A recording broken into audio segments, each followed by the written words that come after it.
What up, Coordination? How's it going?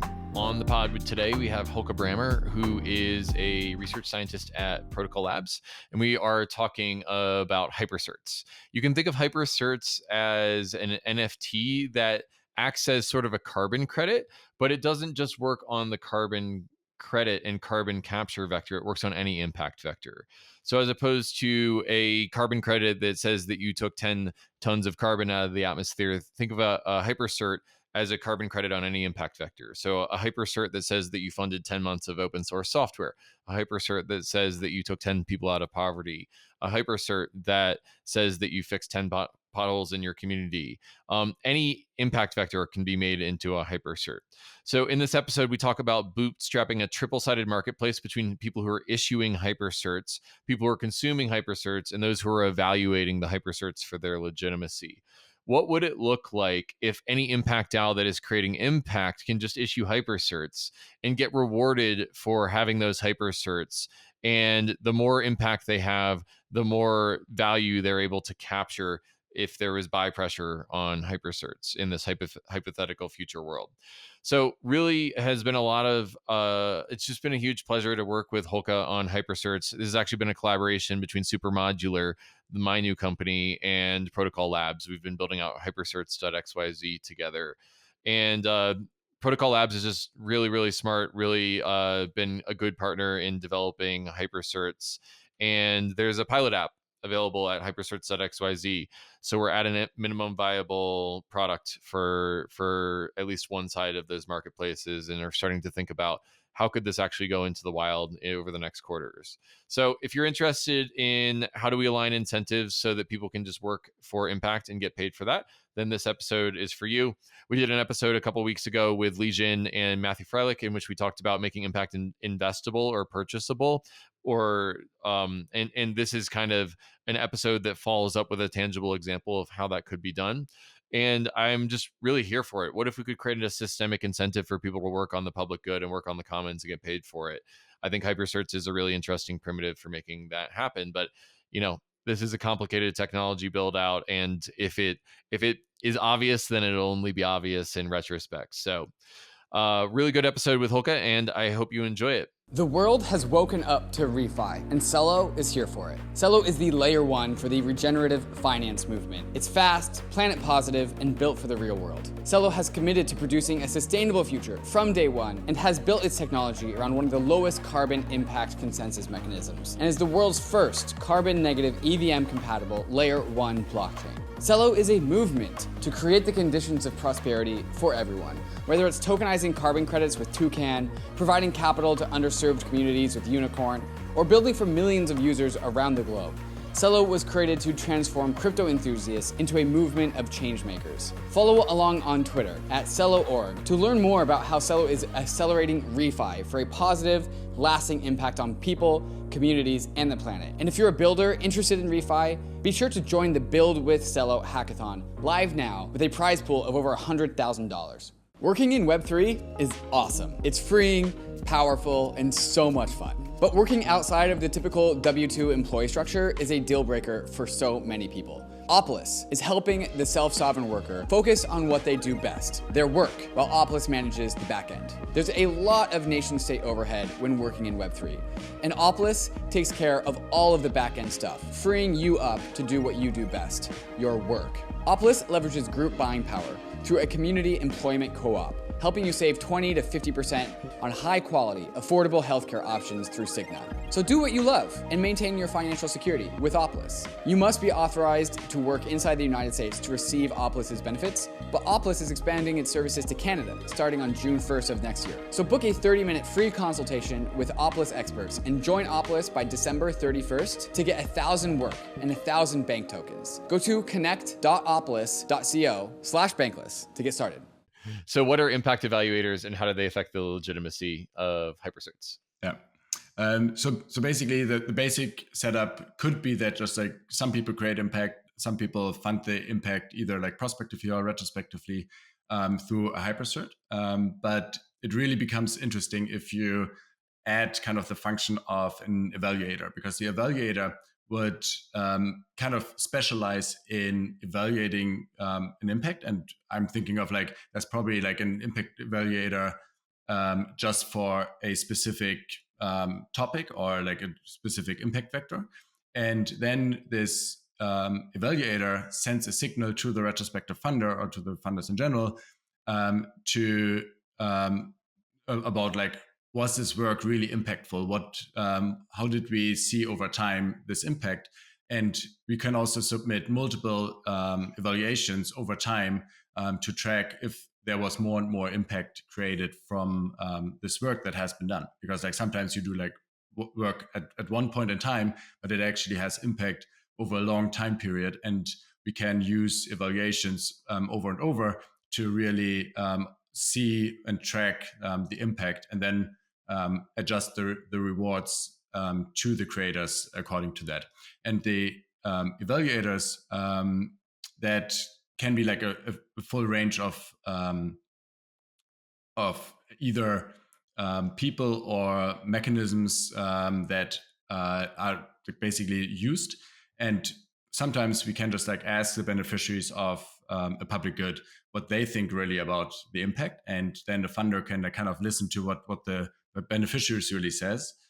But then sometimes it is more really like something that experts have to really look into very deeply, because it is maybe about like some technology that is not that accessible to others. So we kind of create kind of a panel of experts that look at it, and ideally we would commit to how we really evaluate that impact and how we select the experts upfront, so that the expectations from the projects are again kind of can be formed and they can create like these reliable expectations. And then the impact evaluator can also be just like a smart contract that like looks at some data and automatically then evaluates the hypercert or the work that is described by the hypercert. And that basically points to whenever we create a hypercert, we can also add the functionality that there's either already funding for a certain evaluation mechanism, or we can define kind of a smart contract that will automatically evaluate this hypercert later on according to some mechanism that we specify upfront. And then the evaluation is points basically at the hypercert for all the retrospective funders to actually see and to observe. So we create like market signals for the funders, which are like the most impactful public goods, which should they actually purchase in this sense, and reward the creators of that hypercert and the creator of the public good. And that again then creates kind of a reputation for certain evaluators. So the more reputable they are, the more often they have actually been right in saying this is really impactful. And then later on, it turned out to be impactful, and other evaluators agree with that. So it's really like a mechanism where we build up trust in the system for different evaluators. And the trust is always kind of the relevant trust is from the funders to the evaluators. So those evaluators who are trusted by the funders, they have a lot of influence about which public goods get funded. And those evaluators who like don't do a good job, or they just like say, oh, this was like everything was really great, they don't really provide a very interesting signal for funders. So funders won't listen to them, and they have no influence on the market here. So that's yeah, like I have two different thoughts on this because like the impact evaluators, when they like it's a problem that is currently, when you look at the classic impact markets or like the classic impact sector, there is a problem that we don't see actually a lot of negative evaluations of impact. Like we don't see, like a project was funded, but it was not the most efficient way of spending that money. We don't see that because currently neither the funders nor the project creators really want to know if their resources or their time were like not really used very efficiently. And that's why like an impact report most often actually tells everyone, hey, you did a great job. And with this mechanism, we really incentivize that we have meaningful signals to the funders, because the funders have to decide based on this information which hypercerts they want to buy. And based on which hypercerts they want to buy, that is again what they can then display for like on their website to whoever gave them the funding in the first place, or to others if it's a company, to their customers, or if it's potentially also an individual who funded the impact, then that you can basically show those hypercerts to actually show what you have done with like what kind of good you have caused with the funding that you have. So in that sense, like hypercerts can turn, or like the idea when hypercerts become kind of a norm, or in retrospective funding a norm, then hypercerts represent something like the new Rolex that you show off like what good you have done in the world. Mm-hmm. Yeah, it feels like that reputational economy with the impact evaluators is going to be really important. And I can almost see different markets being created, not only in different niches, obviously open source funding, pandemic prevention, DeSci are all different vectors of impact. And they're going to have different sub niches of impact evaluators within them. But if one impact evaluator favors a different methodology or approach, or is just more lenient than another one, then you kind of create an economy in which the reputation, the evaluators that have built the strongest reputation and methodology in a rational market are going to be the ones that are going to create the most demand for their hypercerts. And to me, that's kind of a really neat idea. Is the fact that we could have this diversity of a market of evaluators, and there can be all sorts of diverse different, not only types of impact certs, but ways of evaluating them. And I think that diversity is important because it allows the system not to be captured.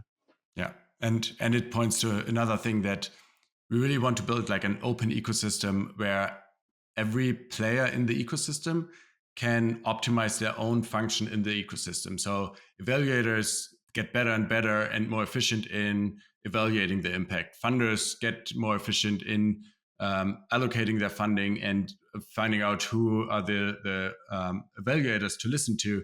And with those signals, the project creators and they can also like optimize their own function in the system, and that's how like the system overall gets better and better over time. And that is why this is not like thought of like, oh, we just like build one system and then it works, but more building a primitive on which different applications and different evaluations can work, and can like also different evaluator platforms can be developed, so that we get really this dynamic that everybody kind of improves their own function of the system. And that's really like kind of the power of markets, that it's not centrally controlled, but like everybody has incentives to contribute in their own way to the system overall.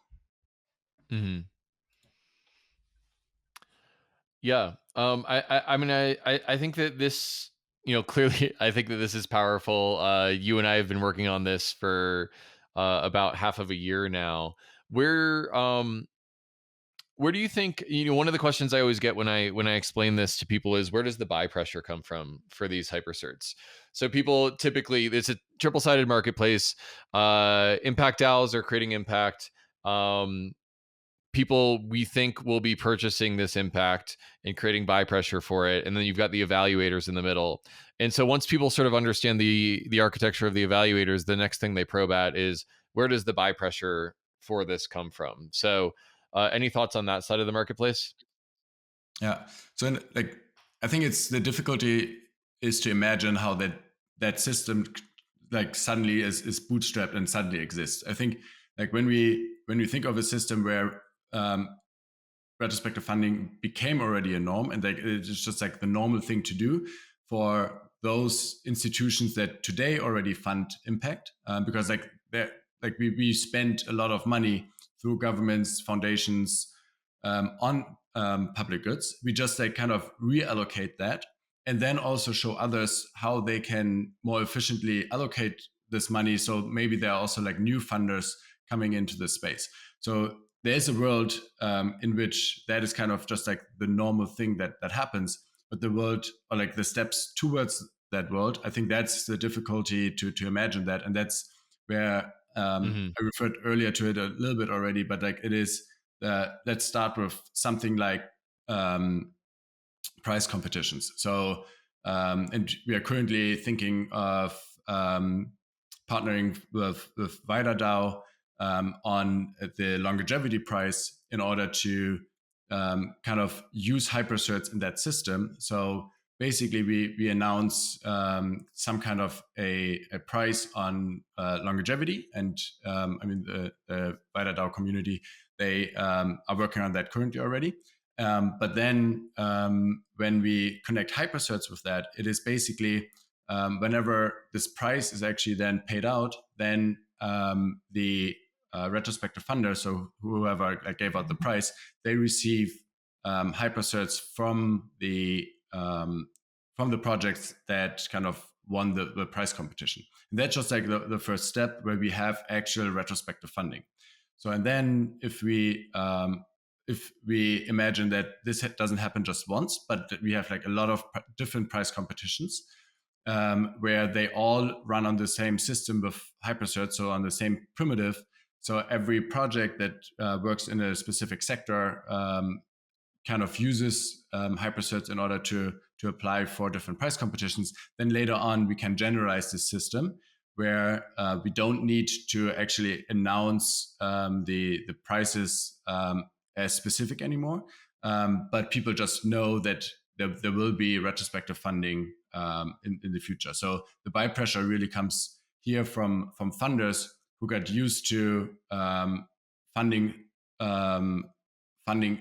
like retrospectively instead of prospectively, more or less with the money that they're currently already spending on creating impact. But they realize that like if they do it afterwards, they can allocate their funding much more efficiently than if they just like try to bet on different things in the first place. So because that without anything in the future, they don't create any real incentives for the project after they got the funding to really create the impact. So it's kind of a mindset shift for funders, and the way to get there is, or like one way to get there is through different price competition, and probably also for when we just like work with some funders who are like open to experimentation and see kind of the value of the whole system, that they just like start doing this.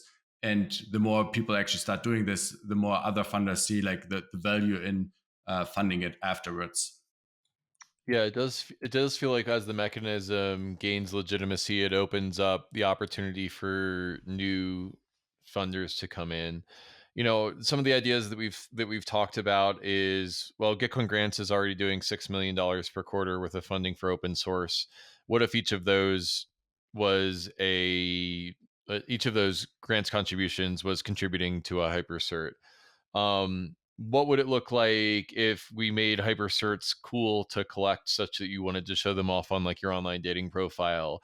Going from like virtue signaling in Web 2, where there's no actual proof of virtue, to proof of virtue in Web 3, where you've actually put your money where your mouth is and have purchased a certain amount of hypercerts.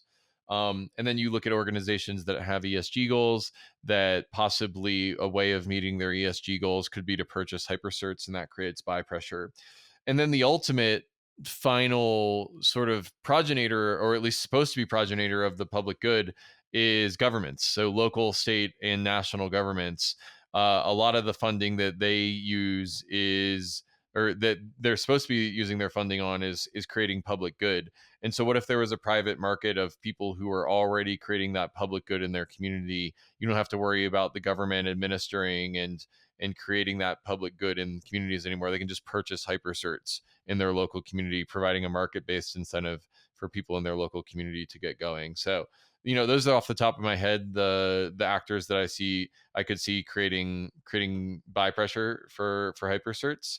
And I think that the future is quite bright if you can get if you can align that triple-sided marketplace, the impact creators, the Hypercerts purchasers, and then the impact evaluators, it feels like bootstrapping those network effects together is going to be kind of part of the challenge here.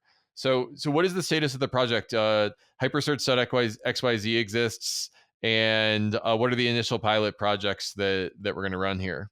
I mean, like, let me add like one thing to what you actually said, because like I Do think it. there is,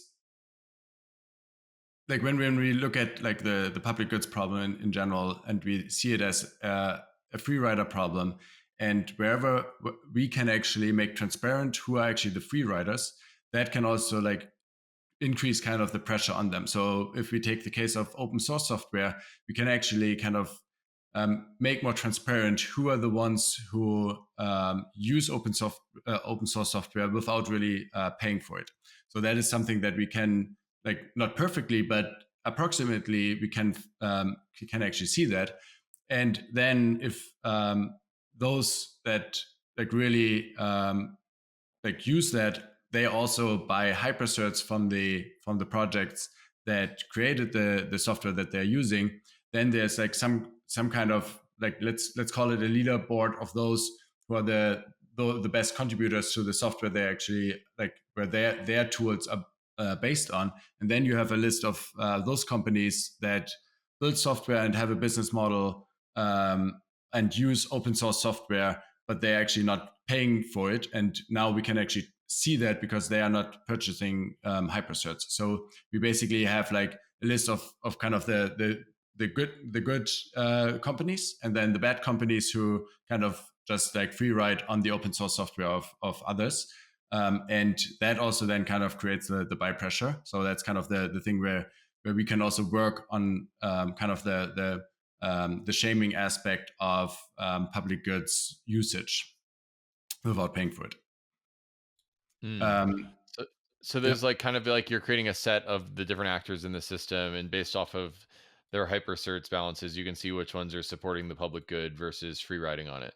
Yes, and I mean it's similar to what happened in the carbon market, right? Like we know which companies actually produce more carbon, so according to that, they also should buy more carbon credits. So, and like in specific areas like open source software, we can try to create a similar system. Yes.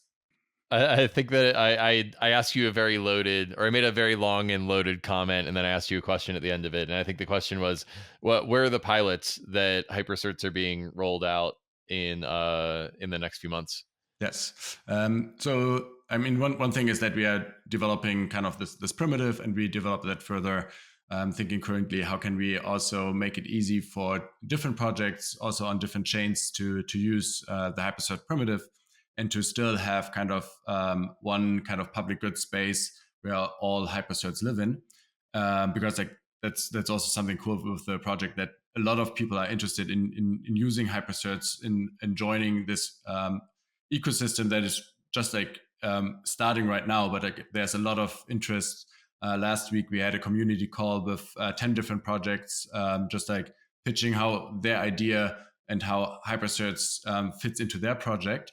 So that was kind of the first Hypercert community call, and so we are developing this primitive further, and then we want to show that it works in a few different impact markets ourselves.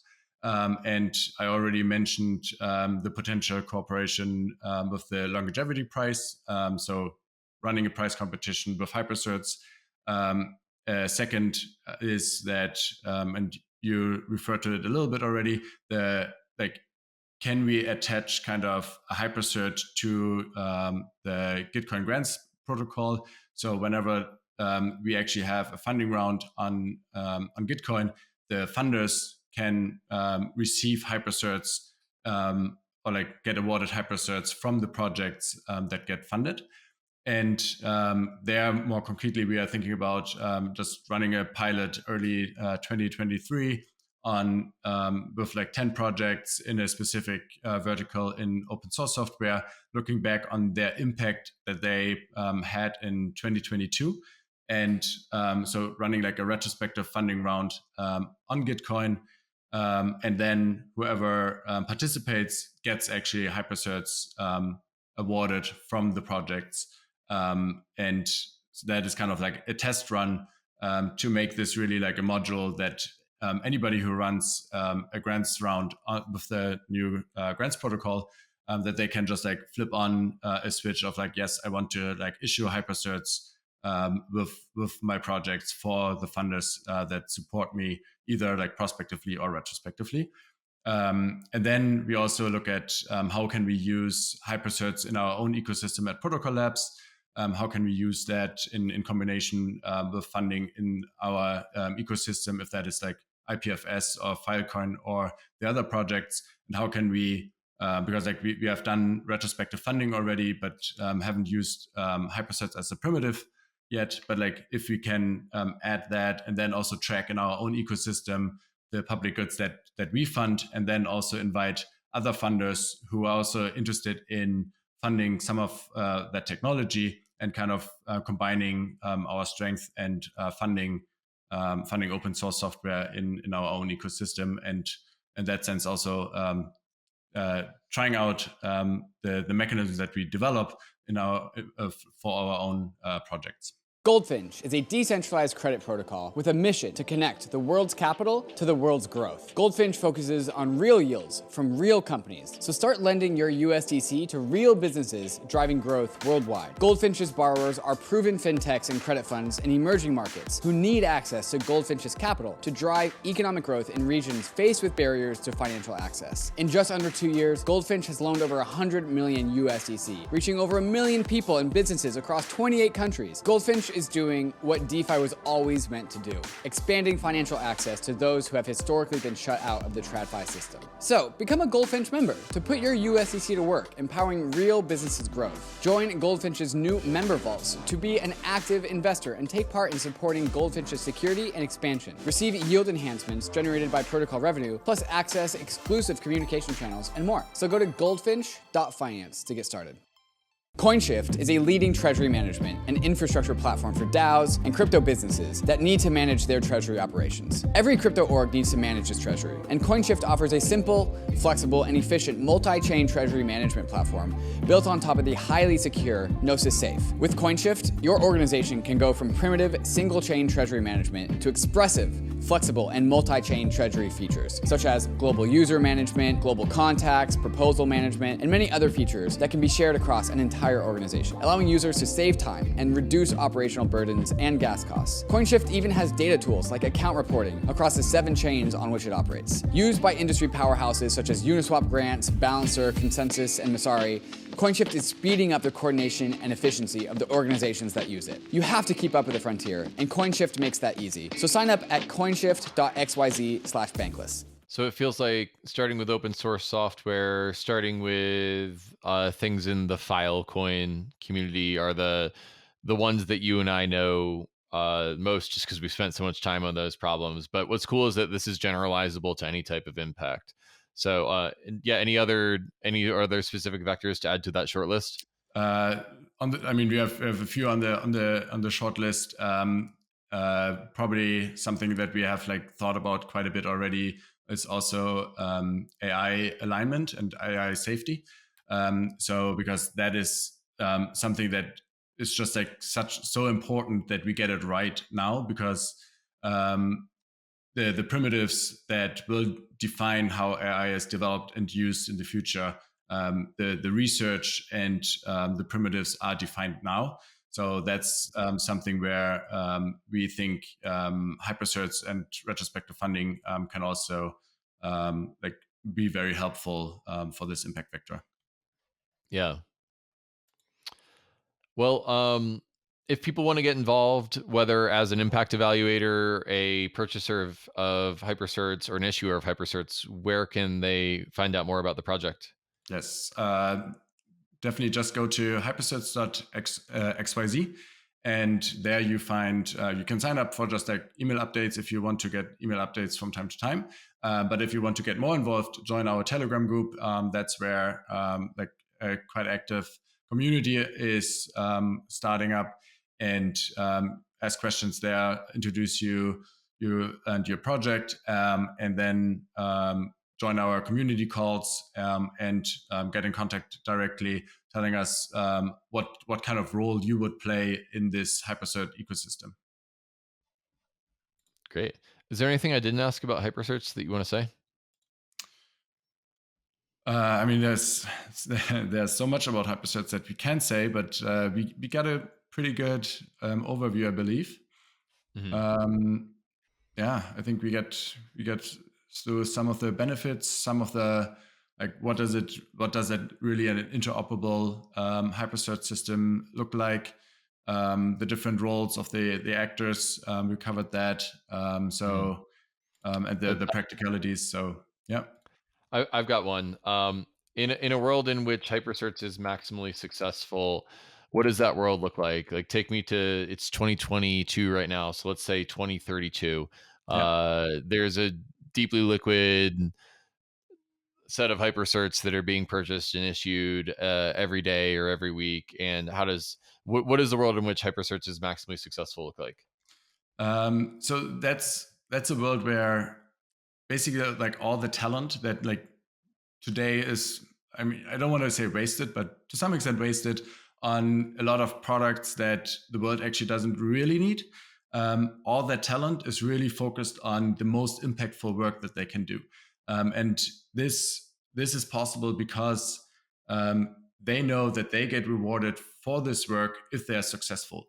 And that is kind of the function that Hypercerts play here. So all the people who like want to start new things, they are not thinking about the specific like classical business model, but they think about impact, but in a very similar way. So they are thinking about what is it that will maximize the impact that I can have in a specific area, because that is exactly the same as what is it that will get me like a retrospective reward in the future. So those things, those two questions are now aligned, and kind of entrepreneurs, social entrepreneurs and entrepreneurs are actually now more or less the same thing. So we don't have that some people are like for-profit entrepreneurs and others are social entrepreneurs.